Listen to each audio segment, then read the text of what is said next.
नमस्कार दोस्तों। स्वागत है आप सभी का मेरी कहानियों में। मैं हूं शिखा और एक बार फिर से आपके लिए लेकर आई हूं एक नई कहानी और उम्मीद करती हूं कि ये कहानी भी बाकी कहानियों की तरह आपको बेहद पसंद आएगी और आप पहले की तरह अपना प्यार और सपोर्ट मेरी वीडियोस पर बनाए रखेंगे। कहानी पसंद आए तो चैनल को सब्सक्राइब करना मत भूलिएगा। तो चलिए अपनी आज की कहानी शुरू करते हैं। घर क्या था, अच्छा खासा कुरुक्षेत्र का मैदान बना हुआ था। सुबह की ट्रेन से बेटी और दामाद आए थे। सारा सामान बिखरा हुआ था।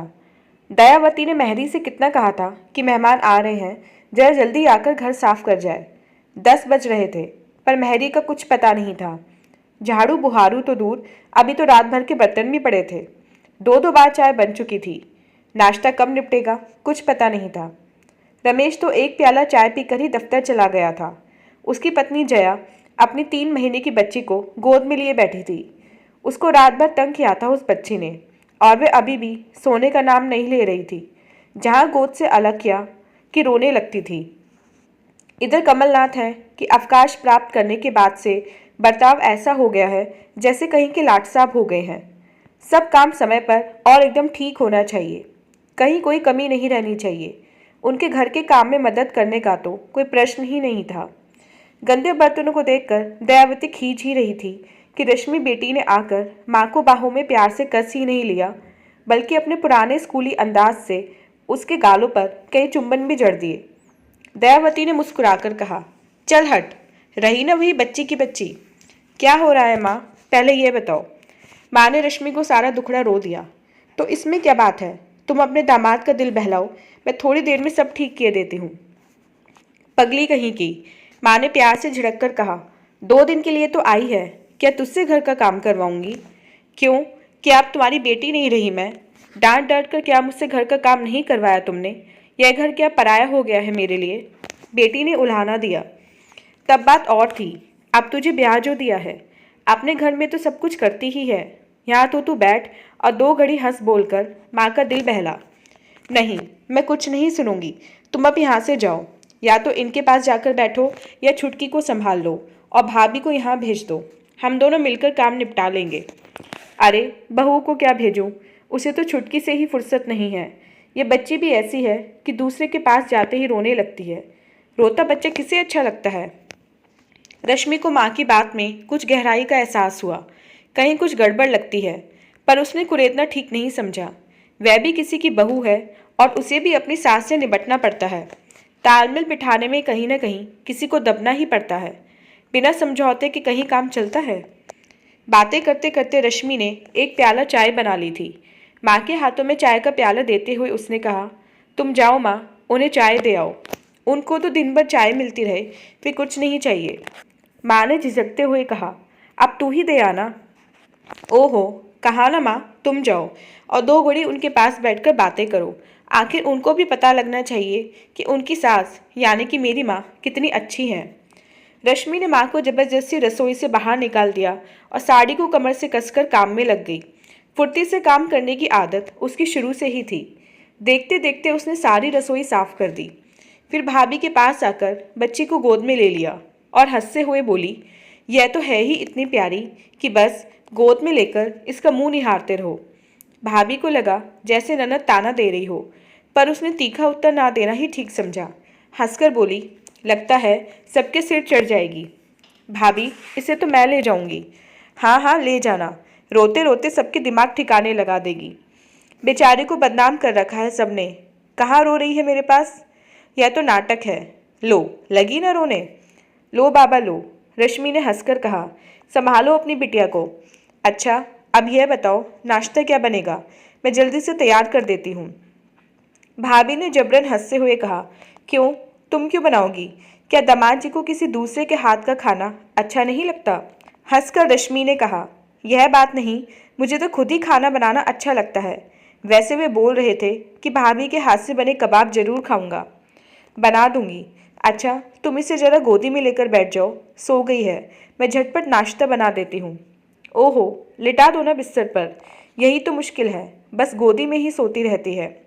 अच्छा ठहरो, माँ को बुलाती हूँ, वह लेकर बैठी रहेंगी, हम दोनों घर का काम कर लेंगे।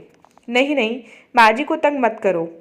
जया को मालूम था कि एक तो छुटकी माँ जी की गोद में ज़्यादा देर टिकती नहीं, दूसरे जहाँ उसने कपड़े गंदे किए कि वे बहू को आवाज़ देने लगती हैं, स्वयं गंदे कपड़े नहीं छूती। रश्मि को लगा यहाँ भी कुछ गड़बड़ है। चुपचाप धीरे से छुटकी को गोद में लेकर बैठ गई और प्यार से उसका सुंदर मुख निहारने लगी। कुछ ही महीने की तो बात है, उसके घर भी मेहमान आने वाला है। वह भी ऐसे ही व्यस्त हो जाएगी, घर का पूरा काम ना कर पाएगी तो उसकी सास क्या कर लेगी। पर उसकी सास तो सैलानी है, वह तो घर में ही नहीं टिकती। उसका सामाजिक दायरा बहुत बड़ा है। गर्दन को झटका देकर रश्मि मन ही मन बोली, देखा जाएगा। मुश्किल से 15 मिनट हुए थे कि बच्ची रो पड़ी। हाथ से टटोल कर देखा तो पोतड़ा गीला था। उसने जल्दी से कपड़ा बदल दिया, पर बच्ची चुप ना हुई। शायद भूखी है, अब तो भाभी को बुलाना ही पड़ेगा। भाभी ने टोस्ट सेक दिए थे, आमलेट बनाने जा रही थी। पिताजी अभी गरम गरम जलेबियाँ लेकर आए थे। भाभी को जबरदस्ती बाहर कर दिया। बच्ची की देखभाल आवश्यक थी। फुर्ती से आमलेट बनाकर ट्रे में रखकर मेज पर पहुंचा दिए। कांटे, चम्मच, प्याले, प्लेट सब सही तरह से सजाकर पिताजी और अपने पति को बुला लाई। माँ अभी नहा रही थीं। उसने सोचा वह माँ और भाभी के साथ खाएगी बाद में। नाश्ते के बाद रश्मि ने कुछ काम बताकर पति को बाजार भेज दिया। अब मैदान खाली था। झट से झाड़ू उठा ली।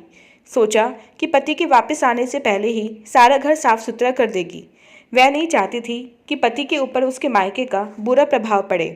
घर का मान अपमान उसका मान अपमान था। पति को इससे क्या मतलब कि मेहरी आई या नहीं। जैसे उसने झाड़ू उठाई कि जया आ गई। दोनों में खींचातानी होने लगी। ननद रानी, ये क्या कर रही हो? लोग क्या कहेंगे कि 2 दिन के लिए मायके आई और झाड़ू बुहारू चौका बर्तन सब करवा लिए। चलो हटो, जाकर नहा धो लो। नहीं जाती, क्या कर लोगी? रश्मि ने मुस्कुराकर कहा, मेरा घर है, मैं कुछ भी करूं, तुम्हें मतलब है। तुम तो 2 दिन बाद चली जाओगी, पर मुझे तो सारा जीवन यहाँ बिताना है। रश्मि ने इशारा समझा, फिर भी कहा, अच्छा चलो काम बांट लेते हैं, तुम उधर सफाई कर लो और मैं इधर। बिल्कुल नहीं, जया ने दृढ़ता से कहा, ऐसा नहीं होगा। भाभी और ननद झगड़ ही रही थीं कि बच्ची ने रोककर फैसला सुना दिया। भाभी मैदान से हट गई। इधर माँ ने दिन के खाने का काम संभाल लिया। छुटकी को नहलाने धुलाने व कपड़े साफ करने में ही बहू को घंटों लग जाते हैं। सास बहू की मजबूरी को समझती थी, पर एक अनकही शिकायत दिल में मसोसती रहती थी। बहू के आने से उसे क्या सुख मिला? वह तो जैसे पहले घर बार में फंसी थी, वैसे ही अब भी। कैसे कैसे सपनों का अंबार लगा रखा था, पर वह तो ताश के पत्तों से बने घर की तरह बिखर गया। वह कसक और बढ़ गई थी। नहीं, शायद कसक तो वही थी, केवल उसकी चुभन बढ़ गई थी। दयावती के हाथ सब्जी की ओर बढ़ गए, फिर भी उसका मन बार बार कह रहा था, लड़की को देखो, 2 दिन के लिए आई है, पर घर का काम ऐसे कर रही है जैसे अभी विवाह ही न हुआ हो। आखिर लड़की है, माँ को समझती है। और बहू? संध्या हो चुकी थी। रश्मि और उसका पति विजय अभी अभी जनपद से लौटे थे। कितना सारा सामान खरीद कर लाए थे। कहे लग रहे थे। चाय ठंडी हो गई थी, पर उसका ध्यान किसे था? विजय ने पैराशूट नायलॉन की एक जैकेट अपने लिए और एक अपनी पत्नी के लिए खरीदी थी। रश्मि के लिए एक जीन्स भी खरीदी थी। उसे रश्मि दोनों चीज़ें पहनकर दिखा रही थी। कितनी चुस्त और सुंदर लग रही थी। दयावती का चेहरा खिल उठा था। दिल गर्व से भर गया था। बहू रश्मि को देखकर हंस रही थी, पर दिल पर एक बोझ सा था। शादी के बाद सास ने उसकी जीन्स व हाउस कोट बक्से में बंद करवा दिए थे, क्योंकि उन्हें पहनकर वे बहू जैसी नहीं लगती थी। रात को गैस के तंदूर पर रश्मि ने बढ़िया स्वादिष्ट मुर्गा और नान बनाए। इस बार बहू अपने मायके से तंदूर लेकर आई थी, पर वह वैसा का वैसा ही बंद पड़ा था। उस पर खाना बनाने का अवकाश किसे था? सास को आदत न थी और बहू को समय न था। तंदूर का खाना इतना अच्छा लगा कि विजय ने रश्मि से कहा, कल हम भी एक तंदूर खरीद लेंगे। दयावती के मुंह से निकल गया, क्यों पैसे खराब करोगे, यही ले जाना, यहाँ किस काम आ रहा है। कमलनाथ ने कहा, ठीक तो है बेटा, तुम यही ले जाओ, हमें ज़रूरत पड़ेगी तो और ले लेंगे। बहू चुप। उसके दिल पर तो जैसे किसी ने हथौड़ा मार दिया हो। उसने अपने पति की ओर देखा। बेटे ने मुंह फेर लिया। एक ही इलाज था, कल ही बहन के लिए एक नए तंदूर खरीद कर ले आए, लेकिन इसके लिए पैसे और समय दोनों की आवश्यकता थी। बेटी को अपना माहौल याद आया। एक बार तंदूर ले गई तो उसके ससुर व पति दोनों जीवन भर उसे तंदूर पर ही बैठा देंगे। दोनों को खाने का बहुत शौक था। इसके अलावा उसे याद था कि जब माँ का दिया हुआ शॉल सास ने उसकी ननद को बिना पूछे पकड़ा दिया था तो उसे कितना मानसिक कष्ट हुआ था। आंखों में आंसू आ गए थे। भाभी की हालत भी वही होगी। बात बिगड़ने से पहले ही उसने कहा, नहीं माँ, यह तंदूर भाभी का है, मैं नहीं ले जाऊंगी। मेरे पड़ोस में एक मेजर रहते हैं, उन्होंने मुझे सस्ते दामों पर फौजी कैंटीन से तंदूर लाने के लिए कहा है। दो दो तंदूर लेकर मैं क्या करूंगी। बेटे ने तंदूर के लिए मांग नहीं की थी, परंतु उसने ससुराल लौटते ही मेजर साहब से तंदूर के लिए कहने का इरादा कर लिया था। अगले दिन बेटी और दामाद चले गए। घर सूना सूना लगने लगा। चहल पहल मानो समाप्त हो गई थी। इस सूनेपन को तोड़ने वाली केवल एक आवाज़ थी, और वह थी बच्ची के रोने की आवाज़। वातावरण सामान्य होने में कुछ समय लगा। माँ के मुंह से हर समय बेटी का नाम निकलता था। वे क्या क्या करती थी, क्या कर रही होगी, बच्चा ठीक से हो जाए तुरंत बुला लूँगी, 3 महीने से पहले वापस नहीं भेजूंगी। बहू सोच रही थी, उसे तो पीछे पड़कर 1 महीने बाद ही बुला लिया था। दयावती की बहन की लड़की किसी रिश्तेदार के विवाह में आई थी। समय निकालकर मैं मौसी से मिलने भी आ गई। क्या हो रहा है मौसी? अरे, तू कब आई? दयावती ने चकित होकर कहा। कुछ खबर भी नहीं? लो, जब खुद ही चली आई तो खबर क्या भेजनी? आई तो कल ही हूँ। शादी है एक, कल वापस भी जाना है, पर अपनी प्यारी मौसी से मिले बिना कैसे जा सकती हूँ? भाभी कहाँ है? सुना है छुटकी बड़ी प्यारी है, बस उसे देखने भर आई हूँ। अरे बैठ तो सही, सब देख सुन लेना। देख, कढ़ी बना रही हूँ, खाकर जाना। ओहो, बस मौसी, तुम और तुम्हारी कढ़ी, हमेशा चूल्हा चौका। अब भाभी भी तो है, कुछ तो आराम से बैठा करो। दयावती ने गहरी सांस लेकर कहा, क्या आराम करना, काम तो जिंदगी की अंतिम सांस तक करना ही करना है। हाय दीदी, तुम्हारा कितना काम करती थी। सच, तुम्हें रश्मि दीदी की बहुत याद आती होगी मौसी।